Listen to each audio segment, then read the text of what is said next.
They told us they were chosen by heaven. They told us their blood was different, sacred, unbroken, flowing from gods and ancient kings through an uninterrupted line to the thrones of the modern world. On this foundation of supposed biological superiority, they demanded our taxes, our labor, our wars, our lives. But in locked vaults beneath palaces, and in classified archives guarded by intelligence services, there exist documents that the crowned heads of the world have spent fortunes to suppress. Documents that prove the divine right of kings was neither divine nor right. Documents showing that the bloodlines were tangled with peasants and slaves, that the genealogies were forged by paid scribes, that the marriages were fabricated, and that the children who inherited thrones sometimes shared no blood at all with the dynasties whose names they bore. Today, we commit an act of historical treason. We expose 10 suppressed documents that revealed royal bloodlines for what they truly were, the greatest confidence scheme in human history. This is the Forbidden Archives. We don't bow to crowns, we examine what's beneath them. If you're ready to witness centuries of deception unravel, subscribe and ring the bell. Royalty has always feared the truth more than revolution. Let us know in the comments which fraudulent bloodline disturbs you most as we begin with document number 10, the Saudi Royal Succession Papers. The Kingdom of Saudi Arabia guards its secrets with a ferocity that few modern states can match. Behind the austere facades of Riyadh's ministries and the gilded interiors of countless royal palaces lies an archive of documents that the House of Saud has spent nearly a century accumulating, protecting, and when necessary, destroying. These documents record the births, marriages, divorces, and deaths that have shaped the world's most powerful royal family, a clan that controls the largest oil reserves on Earth and commands influence over the global economy that no elected government can rival. Among the most closely held of these documents are the Saudi Royal Succession Papers, leaked materials that have exposed disputed bloodlines, secret marriages, and hidden offspring whose existence threatens the carefully constructed narrative of legitimate descent that justifies the Saudi monarchy's absolute power.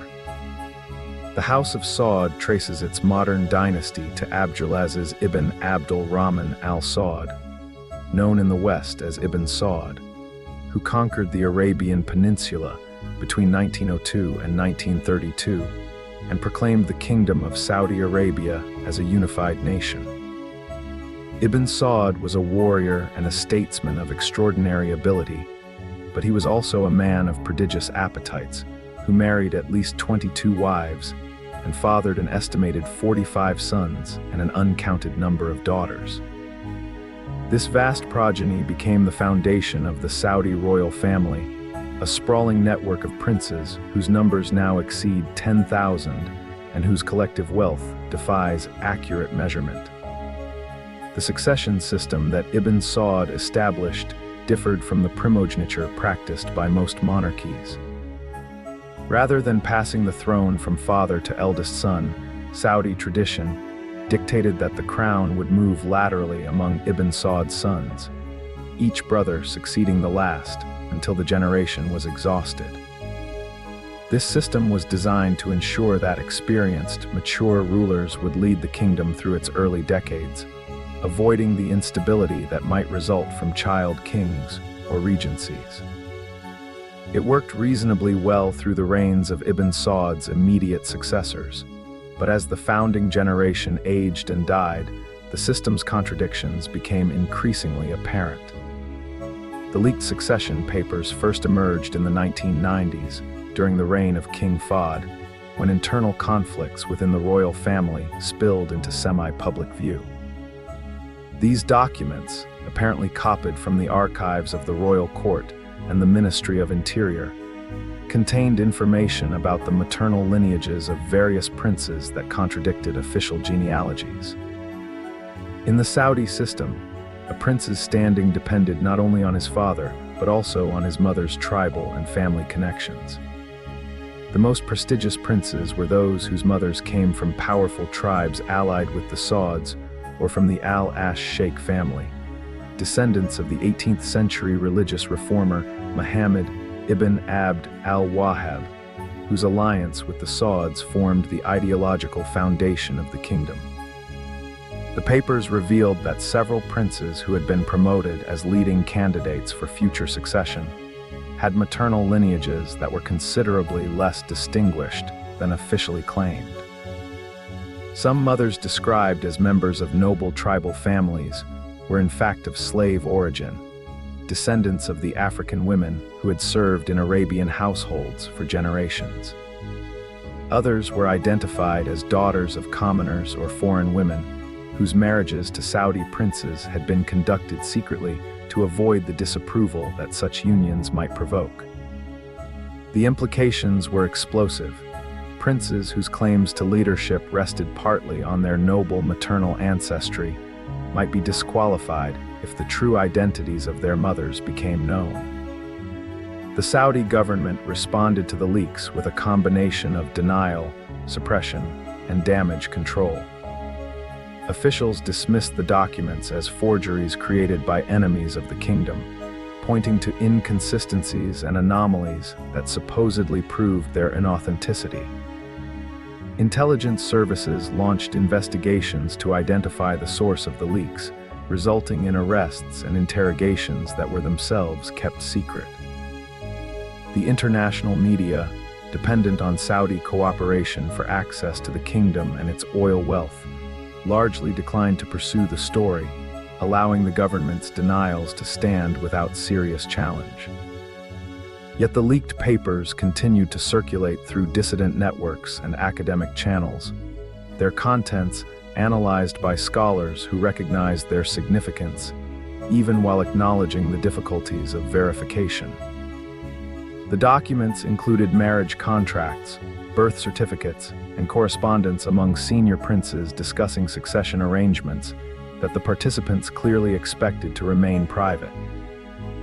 Some of this correspondence was remarkably candid, with princes openly discussing the strengths and weaknesses of various candidates and the strategies that might be employed to advance or block particular successions.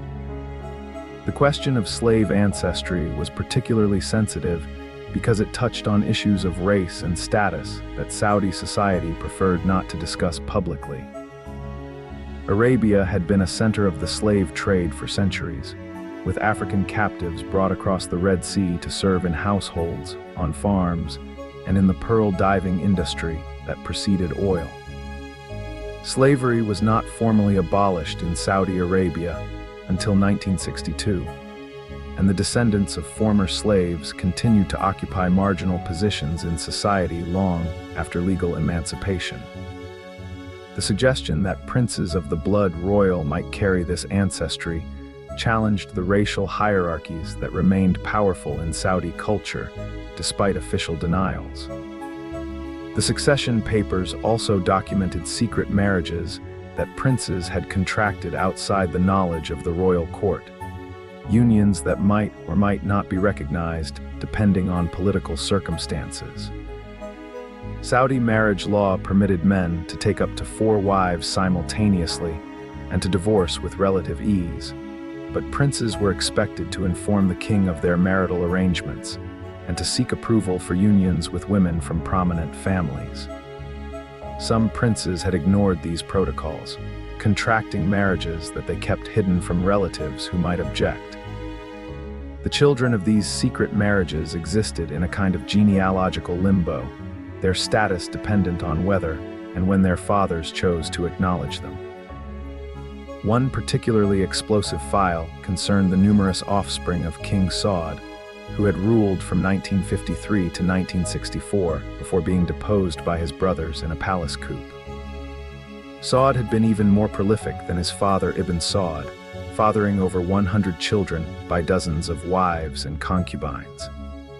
Many of these children had been born during his years of exile after the coup, their mothers women he encountered in hotels and resorts across the Mediterranean and Middle East.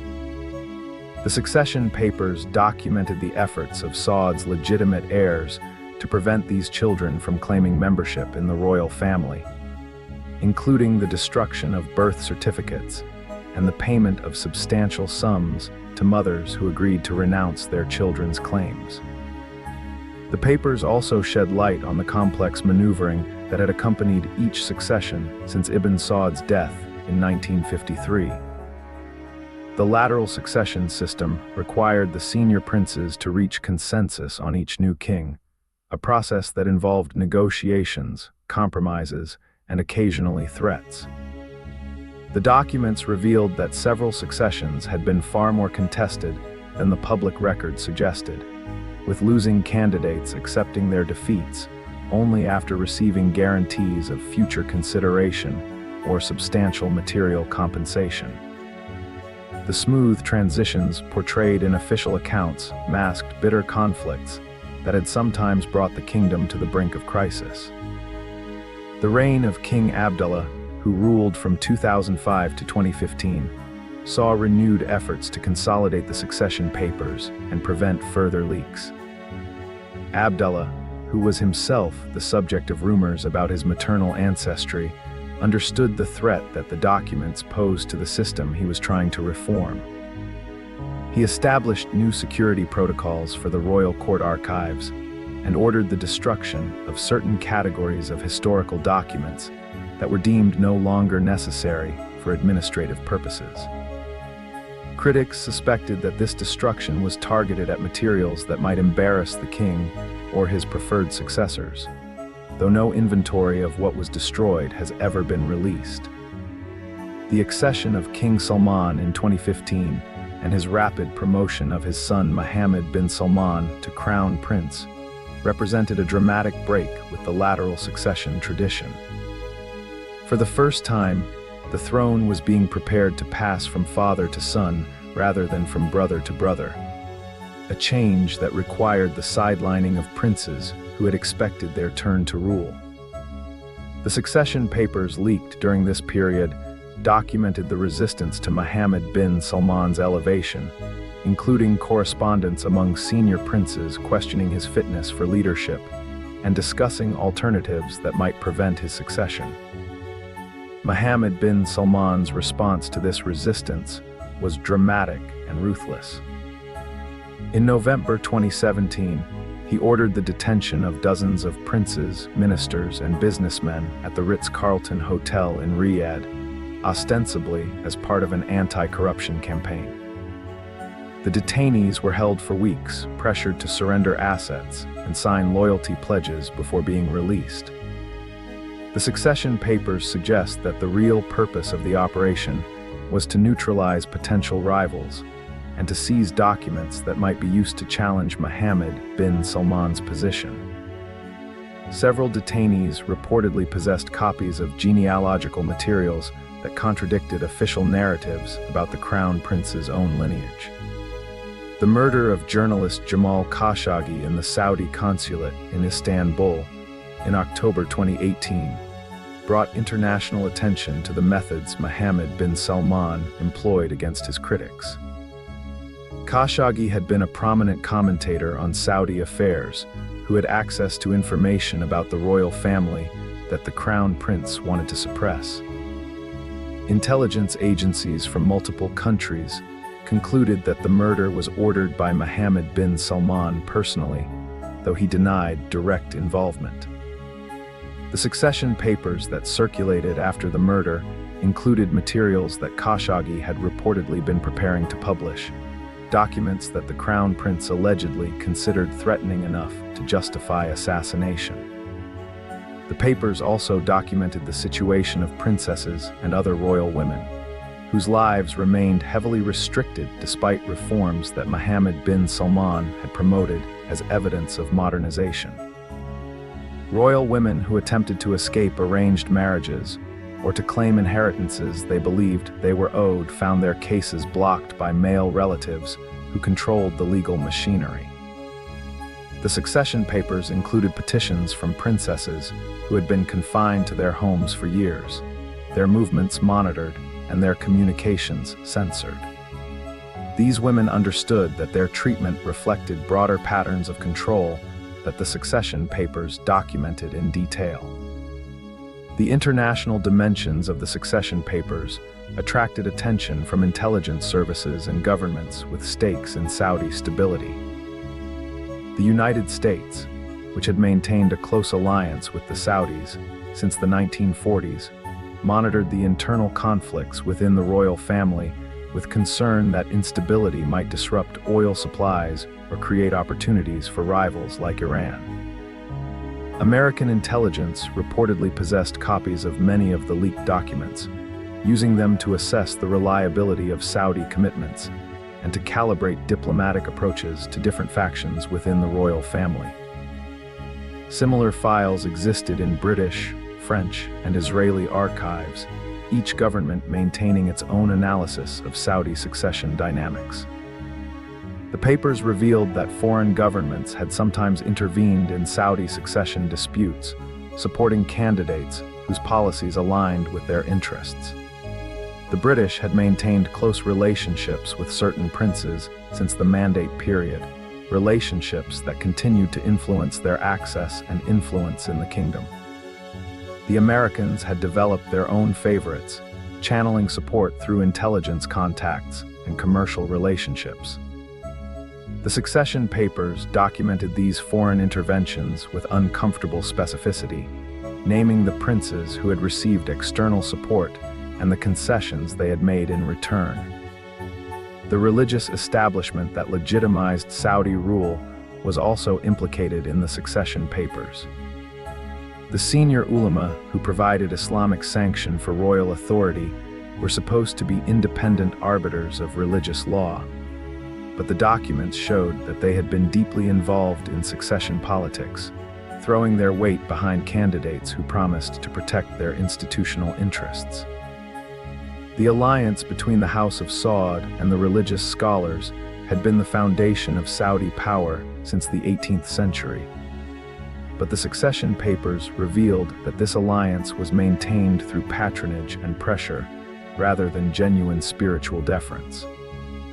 The future of the Saudi succession remains profoundly uncertain despite Mohammed bin Salman's apparent consolidation of power.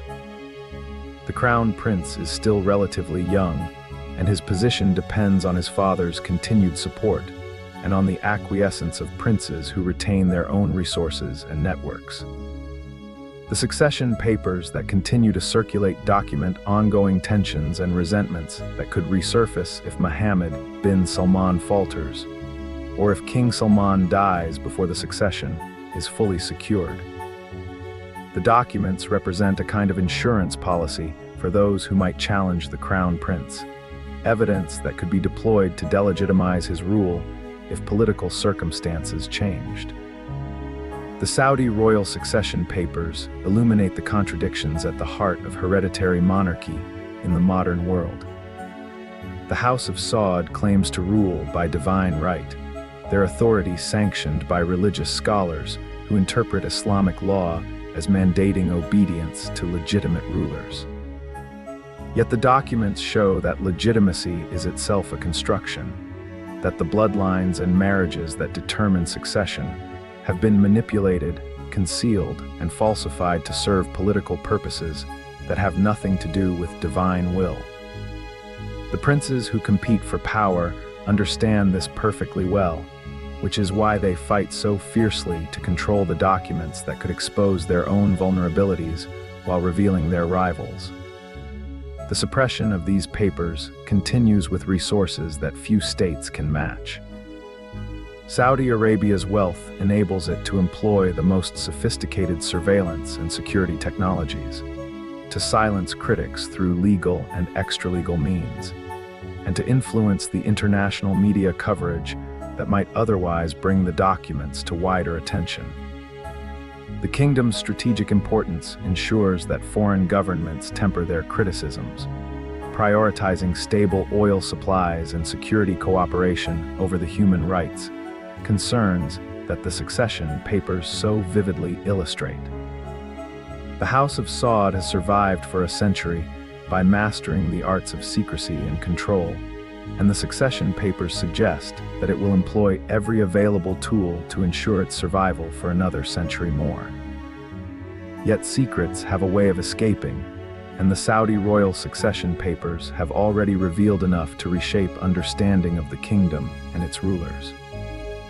The documents that have leaked demonstrate that the Saudi monarchy is not the stable, unified institution that its propaganda portrays, but rather a fractious clan whose members compete ruthlessly for power while maintaining a facade of solidarity. They show that the bloodlines that supposedly justify royal authority are often uncertain or fabricated, that the marriages that produce princes are sometimes secret or contested, and that the succession system that was designed to ensure stability has become a source of chronic conflict. The full papers remain hidden in archives that researchers cannot access and in the private collections of princes who understand their value. But enough has emerged to prove that the House of Saud, like all royal houses, rules not by blood but by power, and that the documents they suppress are the receipts for a legitimacy they have purchased rather than inherited.